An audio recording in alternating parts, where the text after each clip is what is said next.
This is why you keep blundering. It's black to move. As soon as you see this position, you'll notice that white has an extra knight, but we have this passed pawn only 2 squares away. So many players, without even thinking or calculating, instantly capture the knight. In their mind, they calculate, if the queen goes here, I'll play queen to e2 and my pawn can't be stopped. If the queen tries to trade, I'll simply take their queen and then I'll promote. And if they check my king, well, I'll simply move away and my pawn cannot be stopped. But guess what? Their opponent plays queen d8 and they're not worried. Since they can't play queen c8 because then the queen will capture the pawn and then this pawn, they play king a7 thinking everything's alright until their opponent checks them again. Now repetition is forced and it's a draw. That was the first mistake, stopping your calculation too early. Or the correct move was, instead of capturing, queen to a1 check. Now, the aim is simple. The king is forced to move to the h2 square and then queen to e5 check. Now, after queen takes, pawn takes, which is forced, this pawn cannot be stopped and black is winning. This is our second position. Here, black has a rook for 2 pawns, so black is up in material. Most players see this knight and queen combo and think, I must threaten the king. And they start thinking of moves. First they look at queen takes, but then after queen takes, black is still up a rook, right? So there's no real change. Then they look at knight takes. Okay, they think knight takes, the queen has to capture. Wait a second, this rook is hanging because we are attacking it 2 times and black is only defending it once. So what they do is they instantly take, thinking that they're going to win the rook.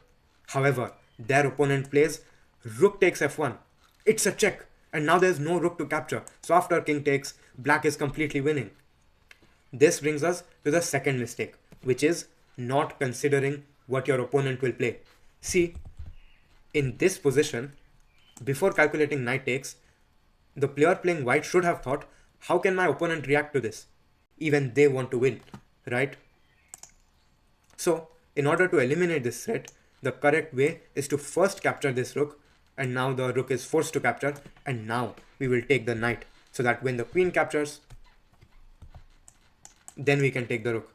In the game what happened is queen to g7, but then we can simply take the queen and we are up 2 pawns. In this position, black has just captured our knight on the c3 square. Most players here notice that, wait, the f7 pawn is hanging and my queen is going to be very close to the black king. It's time to capture the pawn. This is the right decision. And after king to h8, they get stuck because they think, okay, if I take my knight back, well then knight takes. And after pawn takes, rook takes. The material is equal in that position. And they are very confused about, because of this, they hesitate and waste a lot of time thinking about irrelevant moves. This brings us to the third mistake, which is not using the CCA method. CCA stands for checks, captures and attacks, where checks are the most important, then comes captures, then attacks. If we use this method and we look at checks, we'll see that queen takes rook. Oh, hold on, that cannot be right. How can that be possible? Because black will simply take back, right? But now, again, we should use checks, captures, attacks. Wait a second, we have knight to f7, attacking the king and the queen at the same time. That's insane. We just used this simple method, checks, captures, attacks, and we were able to get out of this complicated position, which many players get stuck in. Now, after king to g8, we can capture the queen, which leads to us being up the exchange and completely winning here. Have a look at this position. It's white to move. As soon as most players see this position, they realize that black is actually up material, up by 3 points to be exact. Then they start thinking of checks, captures and attacks, and they see 2 sensible checks, queen to h8 and queen takes c6. Here's what they do. They see queen h8 and they realize, wait, after this I'm going to win the rook and I have slightly more material here and I have a better position. But guess what? Instead of actually playing this, they also consider the second move, which is not wrong. Queen to c6, queen takes c6 check. It's not wrong to calculate it. In fact, we should calculate most of the checks available in the position before we decide.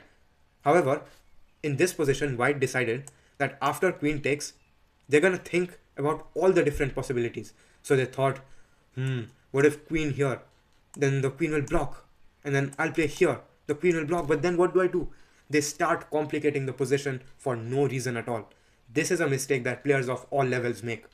Instead, they could have taken the more simple approach. Remember, simplicity is key in calculation. But sometimes you have to go deep. The best move here is undoubtedly to win the rook, because this is winning for white.